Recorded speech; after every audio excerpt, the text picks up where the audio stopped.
समाज का जो मेन उद्देश्य है, शिक्षित रहो, संगठित रहो।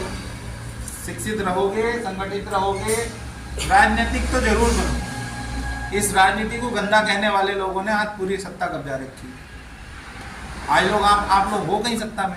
सर ने बताया भी था कि ना तो आप जो जज की अगर मैं बात करूं, जो 26 बड़े न्यायालय हैं उनमें आपका एक भी बंदा नहीं है, ओबीसी का नहीं है। मैं अपने समाज की बात नहीं कर रहा, ओबीसी का ही नहीं है। अगर मैं आईएएस पीसीएस की बात करूं तो परसेंटेज के अकॉर्डिंग हमारा कोई बहुत ना के बराबर, मतलब गिने चुने लोग।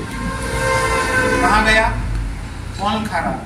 किसी मुसलमान का नाम मैं लूं तो बताओ कितने आईएएस पीसीएस हैं।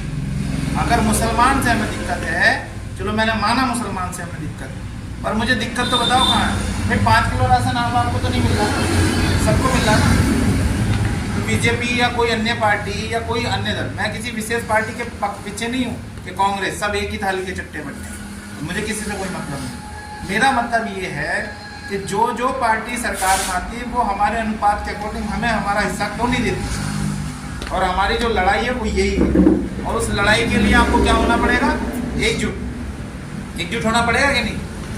क्योंकि अगर सरकार को झुकाना है तो एकजुटता तो दिखानी पड़ेगी, वरना आज तुम पिटोगे, कल आज मैं पिटूंगा, कल तुम पिटोगे, परसों कोई और पिटेगा, फिर कोई और पिटेगा, पिटते रहेंगे।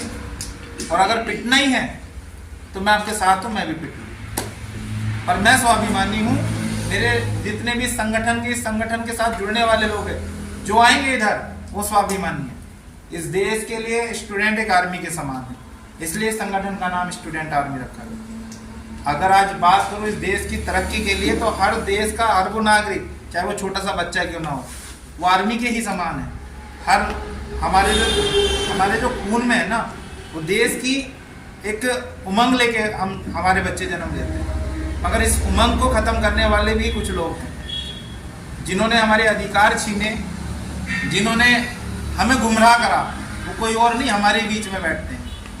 हमारे समाज के नेता फूंस के पुले बना रखे हैं उन लोगों ने, जो बनते तो जरूर हैं, वो भी ना के बराबर, और ऐसे बनते हैं जो उनके सामने अपना जो होठ है ना खोल नहीं पाते। खोल लेंगे तो उन्हें पता है कि पदवी से उतार दिया जाएगा। समाज उनका साथ देता भी नहीं है, ये भी कुछ बातें हैं। अगर समाज साथ दे तो शायद उनकी हालत गंदी करने का काम वो भी कर सकते हैं, मगर चूंकि वो फूंस के पुले अपने पदों को सुरक्षित रखने के लिए वो नहीं बोल पाते। पर हम लोग सबसे पहली चीज, हमें किसी के पद की आवश्यकता है नहीं। यहाँ आपके पद सुरक्षित हैं, आइए और अपने पद लेके जाइए, मगर कर्म के आधार पर। यहाँ कर्म को ही सर्वश्रेष्ठ माना गया है, और कर्म के आधार पर ही यहाँ सब कुछ होगा। काम होगा संगठन के लिए, समाज के लिए, तो यहाँ पर आपकी ऊंचाइयां बढ़ती चली जाएगी, आपका कद बढ़ता चला जाएगा। और अगर कोई सोचे कि भाई पद तो मैं इतना बड़ा ले लूँ, नहीं चलेगा। या मेहनत तो करनी पड़ेगी, क्योंकि ये संगठन समाज के लिए बनाया। बहुत सारे संगठन बने हुए हैं, मगर मैं नहीं चाहता कि हमारे संगठन में भी वही कार्य हो जो और समाज में हो, और संगठनों में हो। चौथा हमारा जो उद्देश्य है वो रोजगार से रिलेटिव है। आप लोग रोजगार की कमी से अपने समाज को मजबूत नहीं कर पाते। आज हम लोग ओबीसी में खासकर अगर मैं बात करूं तो बड़ी सोच ही नहीं रख पाते।